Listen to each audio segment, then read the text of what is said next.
Tell that to the mom whose daughter was shot. No matter what, we will always try to help those people.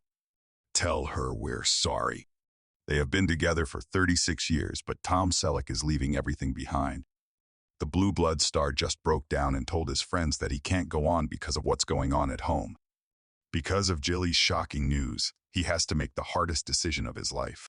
People who know the actor well say he is torn between the job he loves and the woman who saved his life and hasn't slept in weeks. He was born in Detroit, Michigan, on January 29, 1945. He raised him with his mother, Martha. In the United States, his dad, Robert, worked as a mechanic on B-29 airplanes. Army during World War II. For the first 2 years of his life, Tom stayed with his grandparents while his father was away.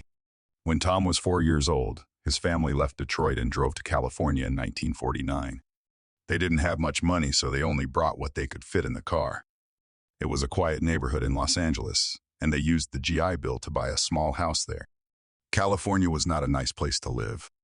As a real estate salesman, Tom's dad worked without a salary, so the family's income changed every month. But even when things were hard, his parents showed him how important it was to work hard, be honest, and stay grounded. Tom never thought he would be famous or act when he was a kid. Sports were everything to him. He spent a lot of time on the field or court because he loved those sports. By high school, it was clear that he was really good at what he did. Tom stood out because he was 6'4". He turned down a basketball scholarship to Montana State University. He planned to go to the University of Southern California. He was having trouble paying for it. He went to Valley Junior College instead. He saved money by staying at home and working part-time at a clothing shop. His hard work and patience paid off. In his junior year, he switched to USC and got a basketball scholarship. He played for the USC Trojans from 1965 to 1966. He only played in 7 games and didn't score many points, but coaches liked how tough he was and how much he cared about the team. Tom made a big choice in 1967, while the Vietnam War was still going on. He became a member of the California Army National Guard.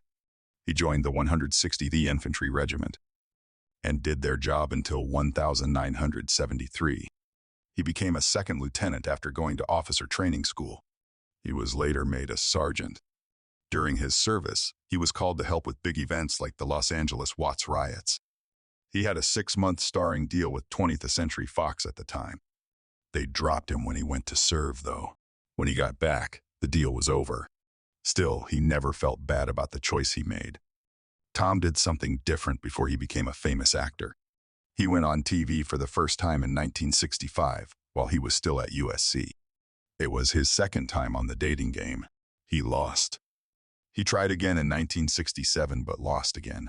After many years, he made fun of it. His answers were awkward, and he didn't seem sure of himself. What's funny is, he didn't get any dates, but he did catch someone's eye. Producers noticed how he looked and how he behaved on camera. He wasn't very charming back then, but he had something about him that made people look at him. That unexpected interest led to a request to come over. Fox asked him to be a part of their new talent program. There were strict rules about how actors should act, and the goal was to turn unknown names into future stars. For 2 years, Selleck stuck with the group.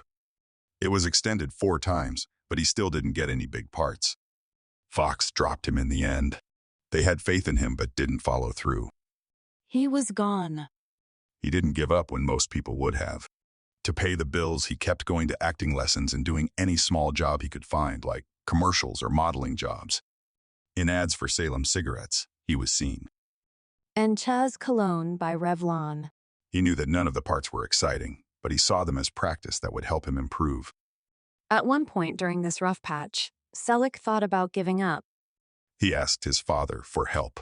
He wasn't sure if trying to become an actor was still worth it. His dad told him something easy. He told her, "You might feel bad about not going after it when you're 35. That line stuck.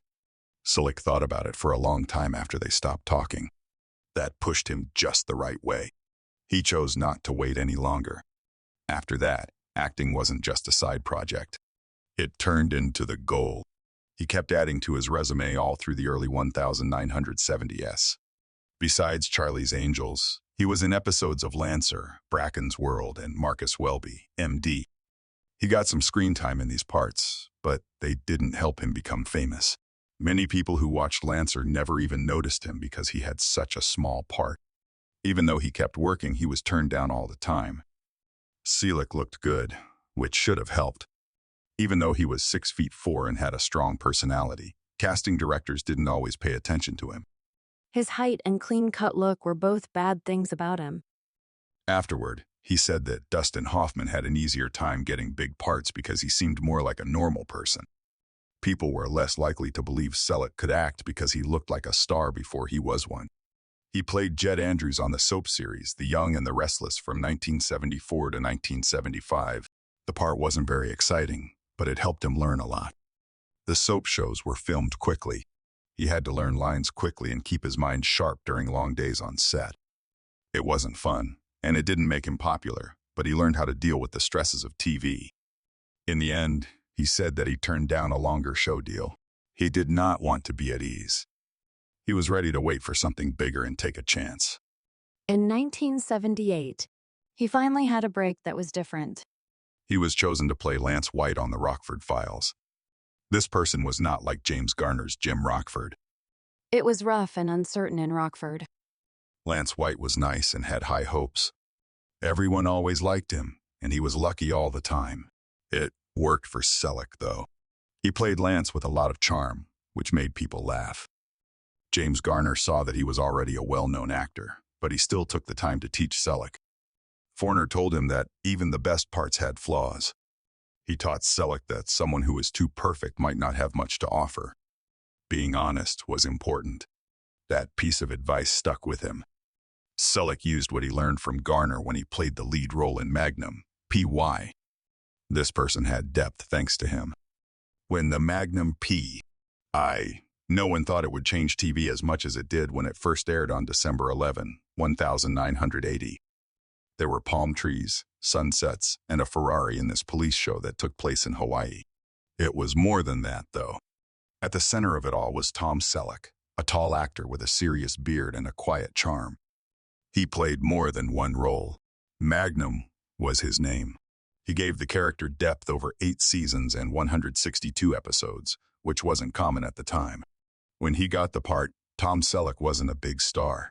He had been in a few movies and TV shows and modeled, but nothing that made him famous. He saw a chance to do something different when CBS picked up Magnum P.I. The figure in the first version was flashy and over the top. Who has tools and acts like James Bond. Magnum even used a hang glider with machine guns in one draft. That wasn't what Selleck wanted. He had a fight with the authors. He said he didn't want to be a superhero. His goal was to portray a real person, someone who was funny and had flaws. Everything changed because of that choice. Selleck helped make changes to the writing. Magnum came back from Vietnam with mental scars. His home was a guest house on the grounds of a wealthy author, and he drove a Ferrari that he didn't own. He did little things. He wasn't wealthy. He wasn't always sure of himself. His friends were true to him, and his past still bothered him. People who saw it related to that. It seemed real. Harrison Ford got the part instead, and he got it just 3 weeks before shooting began. Ford became a famous actor. Magnum had Selleck stay with them. Others have said that the missed chance still hurts, but he has never said that he deeply regrets it. Selleck said in an interview in 2024 that wasn't really a cross to bear. Magnum was the best thing that ever happened to me. Later, Karen Allen, who played Indiana Jones in Raiders, said that not getting the chance to play him was one of his biggest mistakes in life. In spite of that, Selleck created one of the most famous TV figures ever. It became popular to talk about Magnum in every way.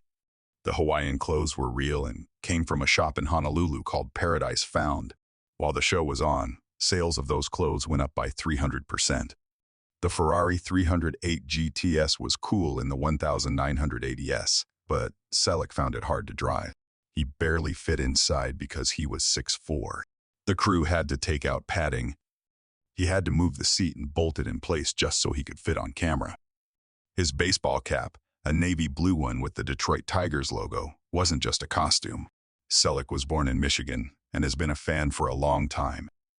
He wore it because it fit the character. In an interview in 1986, he was asked if he still followed the Tigers. He said, "Always." 11:30. In 1983, when Magnum was at the top of his popularity, Tiger's merchandise sales went up by 18%. And then there was the mustache. It was thick, well-groomed, and hard to miss. It became its own style. During the early years of the show, Gillette saw a 22% rise in sales of mustache grooming products. They called it the Magnum effect, and it was more than just a fashion statement. In 1984, Selleck won an Emmy for Outstanding Lead Actor in a Drama Series. The next year, he won a Golden Globe. The show was nominated for 25 Emmys, including Outstanding Drama Series in 1984.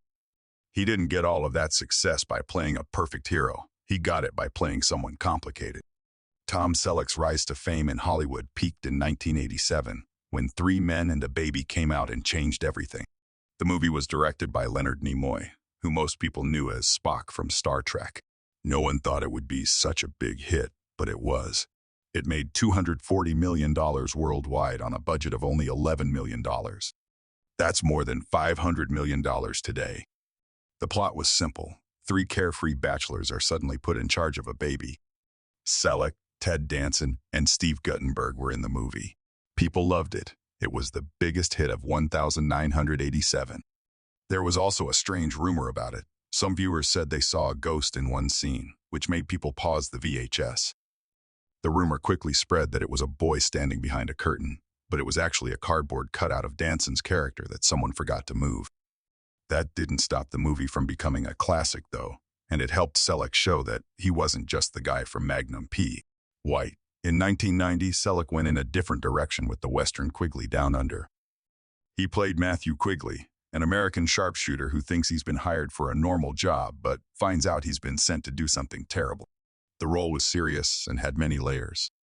Selleck wanted it to feel real, so he picked out his own costume, the Shiloh Sharp's 1,874 long-range rifle, and even his own horse. This is similar to what John Wayne did. Dances with Wolves, which came out a few weeks later and got most of the attention, did better than Quigley Down Under, but it has a strong fan base, and many people now consider it one of Selleck's best roles. But that wasn't all he did. In 1989, he played James Rainwood in An Innocent Man, a movie about a man who gets sent to prison for a crime he didn't commit. It showed prison life in a very raw and Selleck leaned into the dark parts of the story and showed he could handle more serious roles. The next movie he was in was Mr. Baseball, which came out in 1992. In it, he played Jack Elliott, a baseball player who was losing his career and ends up in Japan trying to save it. Selleck didn't just act like a baseball player. During spring training, he joined the Detroit Tigers to get ready. He faced real pitcher Tim Liana and fouled off 3 pitches before striking out. It was a small thing that showed how dedicated he was. Later in his career, he worked with Disney and did voice work for Meet the Robinsons in 2007. He played Cornelius Robinson in the show. It wasn't a big part, but it showed another side of him. His voice was full and warm, and it worked well in animation. He had worked with Disney before on live-action movies like Three Men and a Baby, which was made by Disney's Touchstone Pictures. In 1996, Tom Selleck did something unexpected. He joined the hit sitcom Friends as Dr. Richard Burke. He was best known for playing the cool and tough Thomas Magnum in Magnum P.I. The studio audience went crazy when he walked in wearing a tuxedo. It was clear that everyone recognized the mustache and movie star charm. Selleck was only supposed to be in 3 episodes at first, but his character quickly became a fan favorite. Off-screen, though, Selleck said he was scared to death. He hadn't been in a sitcom in years and told the Kelly Clarkson show he was scared to death. Courtney Cox helped him get used to it. She made him feel welcome, which helped their chemistry on screen during Monica and Richard's relationship. It wasn't just a plot device. It showed emotional depth. Part of the story was that Monica and Richard were 21 years apart in age, but the real problem came later. Monica wanted to have kids, but Richard didn't want any more. This disagreement gave the plot real weight. It wasn't just about dating. It was about making decisions in life and heartbreak.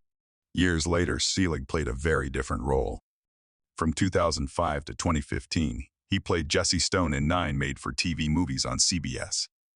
The first movie, Stone Cold aired in February 2005 and had 18.2 million viewers. Jesse Stone was the police chief of a small town in Massachusetts. He was a former LAPD officer who was going through a divorce and drinking too much. The role was quiet and serious. It gave Selleck a chance to show a different side of his acting. The character never fully got over his past. The creator said Jesse would always have a drinking problem and be in love with his ex-wife. Selleck had to deal with that kind of emotional damage, but he did it well. He also starred in Blue Bloods while filming the Jesse Stone movies.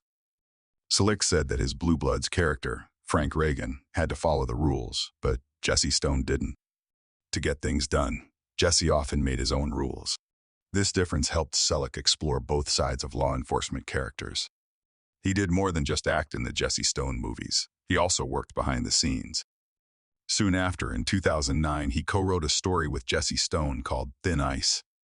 He also co-wrote 2 other movies, Death in Paradise, 2006, and No Remorse, 2010.